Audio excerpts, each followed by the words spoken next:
ஓம் சாந்தி. K Surajbhai அவர்களின் தாரணை வகுப்பு. ஏப்ரல் 10, 2025. நாம் அனைவரும் இவ்வுலகில் பெரியதிலும் பெரிய மனிதர்களாவோம். சிருஷ்டியின் ஆதி மனிதர்கள், பூர்வீகமான மனித ஆத்மாக்களாவோம். எனவே நாம் மிகவும் குறைவாகவே பேச வேண்டும். யார் மிகுந்த ராயலான மனிதர்களோ அவர்கள் அதிகமாக பேசுவதில்லை. நாமும் மிகுந்த ராயலானவர்களாவோம்.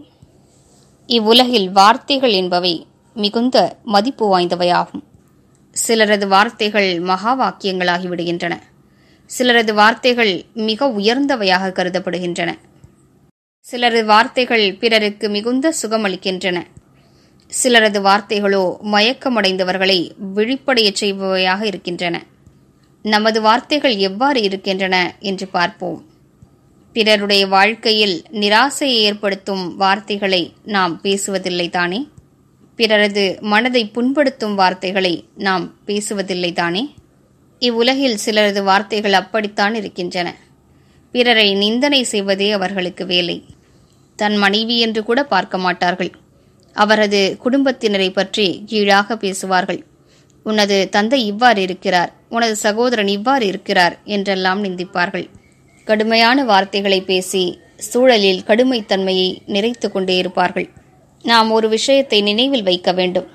எப்படிப்பட்ட வார்த்தைகளை நாம் இப்போது பிறரிடம் பேசுகிறோமோ அந்த வார்த்தைகளை ஒரு நாள் நாமே கேட்க வேண்டியதாக இருக்கும். இப்போது நாம் பகவானுடைய குழந்தைகளாவோம். அவரது ஞானத்தை கேட்டுக் கொண்டிருக்கிறோம். இந்த வாயினால் இறை செய்தியை பிறருக்கு கூறுகிறோம்.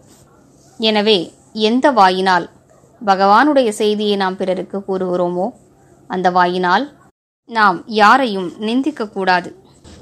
இந்த அழகான தாரணையை நாம் பின்பற்ற வேண்டும். நமது வார்த்தைகள் பிறருக்கு சுகமளிப்பவையாக, பிறரை முன்னேற்றுபவையாக இருக்க வேண்டும். அவரது வாழ்க்கையில் புதிய பாதையை காட்டுவதாக இருக்க வேண்டும். நமது வார்த்தைகள் அனைவரையும் லேசாக்கிவிட வேண்டும். ஆத்மாக்கள் சுமையோடு நம்மிடம் வந்தாலும் லேசாகி செல்ல வேண்டும். எனவே வார்த்தைகள் மீது மிகுந்த கவனம் செலுத்த வேண்டும்.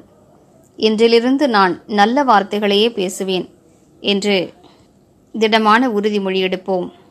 நமது வார்த்தைகளை கேட்பதற்காக மக்கள் எதிர்பார்ப்போடு இருக்க வேண்டும். நமது வார்த்தைகள் பிறருக்கு மகா வாக்கியமாக ஆகிவிட வேண்டும். நமது வார்த்தைகள் டேப் ரெக்கார்டரில் பதிவு செய்யுமாறு தரமானவையாக இருக்க வேண்டும். நமது வார்த்தைகள் பிறருக்கு புதிய வாழ்க்கையை வழங்குவதாக இருக்க வேண்டும். ஒருவர் வாழ்க்கையை வெறுத்து இறப்பதற்காக யோசித்தாலும் நமது வார்த்தைகளை கேட்டு வாழ்வதற்கான புதிய உற்சாகம் அவருக்கு வந்துவிட வேண்டும். நமது வார்த்தைகள் அவ்வாறு இருக்க வேண்டும். இதன் மூலம் அனைவரும் நமக்கு அருகாமையில் வந்து விடுவார்கள். நமக்கு அருகாமையில் வந்து விடுவார்கள் என்றால் பின்னர் பாபாவுக்கும் அருகாமையில் வந்து விடுவார்கள். பாபாவுக்காக அவர்களது மனதில் அன்பு அதிகரிக்கும். பாபா வார்த்தைகளை பற்றி மிக அழகாக கூறியிருக்கிறார்.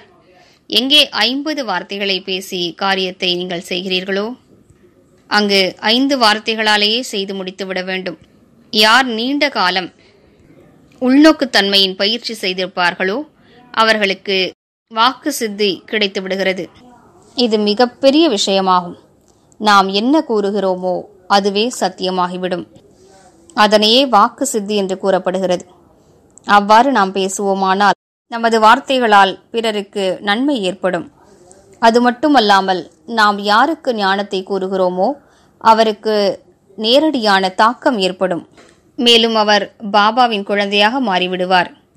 எனவே சிந்தித்துக் கொள்வோம், எனது வார்த்தைகள் எவ்வாறு இருக்க வேண்டும். இன்று முழு நாளும் நன்றாக பயிற்சி செய்வோம்.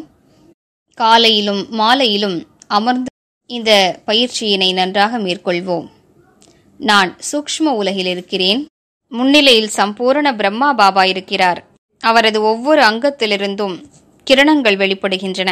அவரது தலையை சுற்றி மிக அழகான தங்கமயமான ஒளி கிரீடம் இருக்கிறது. உதடுகளில் அழகான புன்சிரிப்பு. அவ்வாறு பாபா நின்று கொண்டிருக்கிறார். முன்னிலையில் நான் நிற்கிறேன். எனது ஜொலிப்பு பாபாவின் ஜொலிப்பை விட மிக குறைவாக இருக்கிறது. இருவரது ஜொலிப்பையும் ஒப்பிட்டு பார்ப்போம். அவ்வப்போது பாபாவை பார்ப்போம். அவ்வப்போது சுயத்தையும் பார்ப்போம். பின்னர் நினைவு செய்வோம், பரந்தாமத்திலிருந்து சிவதந்தையின் கிரணங்கள் என் மீது பொழியத் தொடங்கின. மேலும் என் ஜொலிப்பு அதிகரிக்கிறது. தொடர்ந்து கிரணங்கள் பொழிகின்றன. எனது ஜொலிப்பு பாபாவை போன்று ஆகிவிட்டது.